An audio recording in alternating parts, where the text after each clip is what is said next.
Right, so here we have it. Let's talk about Liquidia, the deep dive. I know it's quite late here. I couldn't get my audio to work for some reason. I'm a newbie creator, but let's get right into it. So I think let's first talk about, I don't think I can talk about Liquidia without talking about, United Therapeutics. So basically in 2009, a company called United Therapeutics released the first inhaled treprostinil product called Tyvaso, and that was to treat pulmonary arterial hypertension. Then in 2021, they released their DPI, so basically a dry powder inhaler version of it. So the 2009 approval was for a nebulized version, and then a dry powder inhaled version was also approved in 2021. Basically, Liquidia is also a treprostinil inhaled powder. Okay, so directly competing products. And Yutrepia was approved for PAH and PH-ILD, which I will talk about in a little bit. And, right now, United Therapeutics Tyvaso DPI is also approved for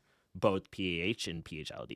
So direct competition, which is how I'm going to set the stage. Basically, the funniest thing is I was looking through United Therapeutics presentation, their JP Morgan presentation, and it's funny that they say, Tyvaso DPI is the first is correct, but only DPI device tailored for drug delivery to distal lungs, which is funny because Yutrepia does does everything and more that Tyvaso DPI does. So, but basically we can talk about the management. Roger Jeffs, interestingly, was the co-CEO of United Therapeutics. And from 2001 to 2016, he was, played key management roles. As you can see right here, 2001 to 2016, United Therapeutics went up, 2,000%, which is, gives me confidence again to see that the CEO has executed in the past. So basically, Tyvaso was approved under while he was still there. So what makes Liquidia different? What makes Yutrepia different? I think for that we can, I've again asked Gemini to just create a little guide, but it's really just print technology. And what print does is it makes every single particle evenly sized, evenly shaped. And for that reason, it doesn't get sort of stuck in your throat, and it goes deep into your alveoli. So as you can see here, there's other ways to sort of make these particles for DPI products. Jet milling can produce like uneven particles. For that reason, all of your drug isn't going exactly where you want it, right? So this is from Liquidia's website. Smaller the particles have a greater likelihood for depositing in your lower airway, and that is kind of where you want the drug. That's really where you want it. And so, yeah, the print technology is there. That's basically the fundamentals of the fundamental differentiator of their product. So we can talk about the disease. Okay, so what these products treat, both of them, Tyvaso and Yutrepia treat PAH and PH-ILD. I'll talk about both. So PAH essentially means that your pulmonary artery is constricted. For that reason, your right ventricle has to work really hard to overcome that pressure. For that reason, since the pulmonary artery is so constricted, your blood isn't properly being oxygenated. So patients tend to experience symptoms similar to being fatigued or, tired. That's kind of how they feel. And so this drug, treprostinil is a prostacyclin, right? So prostacyclins are the most potent vasodilators. And so as you can imagine, when something is constricted, you would want something to dilate, that blood vessel. So we can talk about the class of prostacyclins. There have been oral prostacyclins, but obviously this disease is sort of concentrated in the lung in that area. So why would you want to sort of systemically administer this compound when that would obviously propagate the side effects a lot more? So as you can see, oral prostacyclins have a lot of side effects. You need to treat the patients with a high dose, but with that comes, a lot of side effects. And then parenteral, IV, and subcutaneous obviously have their side effects as well, right? You have to have a venous catheter, and then there is severe injection site pain with the subcutaneous. So again, inhaled therapies are perfect for this because, you deliver the drug perfectly to the alveolar surface, and that goes, the drug goes directly to the arteries that you want to dilate, which is perfect. Now we can talk about PH-ILD. PH-ILD is a different disease. Basically, if you look right here, you see on this left picture, this interstitium, you see how the oxygen is able to flow from the alveolus, which is your lungs, to the blood, right? So you're able to oxygenate your blood really easily. But in PH-ILD, you sort of have this fibrosis where your tissue is all scarred. And for that reason, it's constricting the blood vessels. So you can't get the oxygenation. And again, because of this, there's a lot of pressure that builds up. And again, vasodilating would tend to help these patients. What makes Yutrepia so special is that because it is depositing deep in the alveoli, it is only gonna go, obviously when you breathe, it's only gonna go where your tissue is healthiest, right? Because of that, it is only going to dilate the blood vessels that are healthy, that are not scarred. And there's a real benefit for that. Yeah, and so for PH-ILD, this is super beneficial because you don't want systemic vasodilators for a reason, right? Basically, you don't want to dilate all of your blood vessels, and you only want to dilate the ones that have healthy tissue around it so that you can actually do that gas exchange. So when you dilate all the blood vessels, you're going to have blood go to parts that are scarred, and that all that does is going to, ruin the flow of your oxygen to the blood. So that mismatch is literally like your oxygen and blood the flow is mismatched, basically. And then obviously your oxygen is not going to be saturated properly because your blood's not going to the right places. So that's why Yutrepia is so special. And I mean, I guess Tyvaso DPI in the same way, because it is able to target the healthy tissue of your lungs. So that's some of that. Basically, another thing that differentiates Yutrepia and Tyvaso is the type of device that the patients use. Yutrepia is a low resistance device, meaning that you don't have to sort of pull so hard to activate the device, whereas Tyvaso DPI is a high resistance device. A lot of these people can't breathe very hard. So that is why a low resistance device is obviously better for these patients. So now let's talk about financials, right? So this Tyvaso DPI, as you can see, this is quarterly revenue. This is their total franchise, but obviously Tyvaso DPI is better than nebulized Tyvaso just because of the ease of use. So that's kind of like their growth driver. But again, it's a $500 million a quarter franchise, so $2 billion annual revenue, which is massive. That just shows kind of where Yutrepia can be fairly quickly, because Yutrepia's product is actually better for the patients. And I think anyone that kind of analyzes the product and the data, it's a very easy answer of which product to take. Tyvaso DPI is growing. It's still growing. Like I said, it launched in 2009, so this has been a revenue driver for them for quite some time. And Liquidia, as you can see, has had one of the best launches in biotech I have ever seen. So it went from first full quarter of launch, 51.7 million, and they were free cash flow positive the first quarter of launch, which is just amazing in biotech. Now, fourth quarter, they're doing 30 million in cash flow, which is just mind-boggling to see in biotech. And that just kind of shows their margin, the infrastructure they have in place. Obviously, because United Therapeutics have used their legal warfare, they've had so much time to build up the infrastructure, and that's really showing with these numbers. But these are massive markets, right? So PAH has 18,000 people treated with prostacyclins, and then PH-ILD is basically a greenfield. You have so many patients that are untreated because there's necessarily not a good drug to treat them. So that's what makes Yutrepia so special as well. Like, this could be a giant market. No one wants the systemic side effects of the oral, and then IV sub-Q are just very inconvenient. So Yutrepia can be titrated up to very high doses equivalent to parenteral treatments, and that's what really makes it so special. So Tyvaso DPI really can't be dosed that high, but Yutrepia has shown that it can be dosed very, very high without exacerbating that cough because of those even particles. So I think the print technology has really differentiated their product in that sense. Patients don't necessarily get worse side effects when you dose higher, and because of that, this drug is effective, more and more effective at higher concentrations. So it's like, why not treat these patients with more of the drug? So that's really where the thesis goes. As you can see, 1 in 4 are transitioning from other prostacyclin therapies, which kind of shows like how best in class this drug is, or else you would not see this. And then new patient starts, new prescription, just everything you love to see from a launch. And so, yeah, I think that is a pretty good overview of Yutrepia. We have the print. Yeah, so deep lung delivery, ease of use, low effort device, and titrating to higher doses. That's what makes it special. Okay, so now let's talk about the legal warfare. Okay, and we'll just start with, I asked Gemini to make me a very comprehensive history of this, of this warfare. So basically, the first batch was that that United Therapeutics said that the impurities in the chemical composition were the same. Lydia said that they didn't have the same impurities, and for that reason, they didn't infringe, and that was good. So that one, Liquidia ended up winning that one.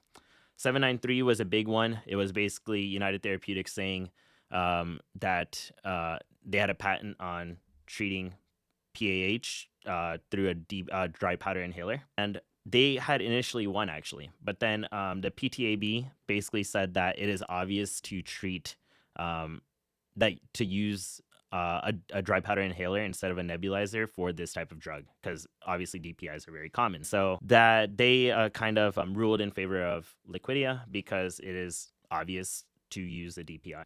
And then United Therapeutics obviously will go back and forth, and they ruled against them. So this one was in favor of Liquidia again. Then there's this trade secret litigation, which is still going on, but rest assured you don't need to worry about it, and I'll tell you guys why. This one is basically saying that this employee came from United Therapeutics, went to Liquidia, and saved them like 1 to 3 years of time by telling them secrets of how to do things. Well, this is a really dumb litigation because United Therapeutics already delayed Liquidia's launch by 3 years through the Hatch-Waxman rule. So literally they had no advantage in the first place. But I asked Gemini, when would this litigation take place? When would the hearing be? When would the trial be, etc.? And we don't really need to worry about anything until late 2027 or early 2028. So let's just not even worry about that for now because it's still early 2026. Yeah, so then there's a 327 case where United Therapeutics basically says they have a patent on treating pulmonary PH-ILD using their drug. And again, this preliminary injunction was denied in May 24, which actually set the stage for Yutrepia's approval. Because again, it was deemed obvious to treat PH-ILD with the same drug and dose used for PAH. Again, Liquidia won. I think there's a common theme here. Liquidia tends to win because United Therapeutics, doesn't care to. I personally believe they don't even care to win. They just care to delay, and give Liquidia a hard time because obviously it's competition, so they want to maintain their competitive position. I mean, if I was United Therapeutics, I would do the same. Again, I really hate the way all of this works because at the end of the day, all it is doing is harming the patients, which is kind of sad. And the 782 patent is a pretty BS patent. It's literally just a recreation of the 793 patent, which was already ruled in favor of Liquidia. It's exactly the same concept of, using a dry powder inhaler to treat PH-ILD. Okay, and now I will tell you why the 327 patent will probably be invalidated. So right here, the 327 patent basically claims that they're treating these patients with treprostinil using a DPI with this certain dose range. And a paper way back when said that they were using this exact dose range and the same amount of breaths that the patent claimed. So that patent basically can't be enforceable because it was prior art, like it was already done. Then UTHR, United Therapeutics claims that this paper was regarding PAH, but then in that it does not apply to PH-ILD. The issue is that, again, this is a vasodilator treating pulmonary arterial hypertension. It is pretty obvious that it could work in PH-ILD. So because of that, it is deemed pretty obvious that it is a natural progression to use this drug in PH-ILD. For that reason, how can it be enforced? Then United Therapeutics try to claim that their use of a pulsed inhalation device is unique. But this narrow definition was rejected basically, and they said that, pulsed inhalation device basically encompasses any dry powder inhaler. So basically, the dosing, the number of breaths, and the delivery method were all disclosed as prior art. And the PAH to PH-ILD progression is obvious. I really believe that 327 is going to be in favor of Liquidia, and it will lay the foundation for them to really market PH-ILD. So I'm honestly not really worried about it at all. But again, why is PH-ILD so important? Because there's no drug to treat them besides Tyvaso DPI, and you can't treat those patients to very high doses. Like you physically can't because the cough exacerbates with Tyvaso, and Yutrepia limits cough, allows you to dose higher. So why wouldn't those patients use Yutrepia? And I think this is amazing, right? So Yutrepia can deliver 3 to 4 times higher doses relative to Tyvaso. I know it's not a direct comparison to Tyvaso DPI, but that is a pretty high dose, right? You can see in PH-ILD no cough increase, but you see a great increase in the 6-minute walk distance. So each week, as you dose higher and higher, the patients are able to walk more and more. Each week, you're dosing higher and higher. The patient's coughs are not exacerbating. And that's a big thing. You got to think of it in terms of the patients. They don't want to cough more just to feel better, but right? So it's like, it's a trade-off. But with this drug, there is no trade-off. You're literally just getting better as you titrate higher. And then this just shows kind of how big the market is, right? So 18,000 PAH patients, 60,000 PH-ILD patients. And, I don't really care about these market sizes. The main thing is, even if they just do 1 billion of this, that is so much in free cash flow, so much in net earnings, that this company is just so profitable, like so profitable, to where a 4 billion current market cap makes absolutely no sense. Then we can talk about the pipeline. I personally do not care about it because it's a couple of years away. I know people are comparing it with TPIP, Insmed's drug for PAH, but it's really not a big deal. I mean, you can see it's basically, instead of a 4-time daily drug, it's a 2-time daily drug, and it doesn't peak as high, so those side effects that you experience aren't as bad because there's not that much drug in your plasma, and it's delayed release. L606 basically uses liposomes to slowly release that drug over time, and so patients should feel better overnight because they have the drug in their system all throughout the night. And I think this is what this is showing right here: the consistent exposure. L606 is, it's going to be a good drug. I mean, I'm not really worried about this. We don't even need to talk about it too much, but they do have something in the pipeline that will basically be a next gen version of Yutrepia, and they're doing a phase 3 trial on L6, and it should come out in the next couple of years. But again, this is a Yutrepia story. We're on a 3rd quarter of launch right now, so that is really all that matters. So let's see, what else did I miss? Let's go to basically Liquidia has performed really well, so we can see the 1 year. Basically, every time they release number, you see a really nice spike because they are surprising to the upside so significantly, to where 3 million, 8 million, 54 million, and now 90 million next quarter is an insane growth curve. If we go to the analyst estimates, they're projected to do $2.69 in earnings this year, 2026. What is the stock price? 43. So 43 divided by 2.69. What does that give us? It's trading at a 16 PE for this year. A company that is growing at exponential pace and so meaningfully profitable is only a 16 PE. I don't know how that makes sense, but that's just the average estimate. If you take the high estimate, it's high estimate 10.8 PE. Even if you take the lowest estimate, which is probably far too low, it's still a 35 PE for a company growing 100% quarter over quarter. So it really doesn't make much sense. And then all these estimates are just way too low, and I think they will all be revised to the upside. And usually when these estimates get revised to the upside, the stock also increases proportionally. As you can see, there's a lot of upside revision. Last 7 days, you can see 2 analysts literally revised to the upside. But I think that was a pretty good overview. Thank you guys for listening, and see you guys next time. Just let me know what other companies you want me to take a deep dive on, and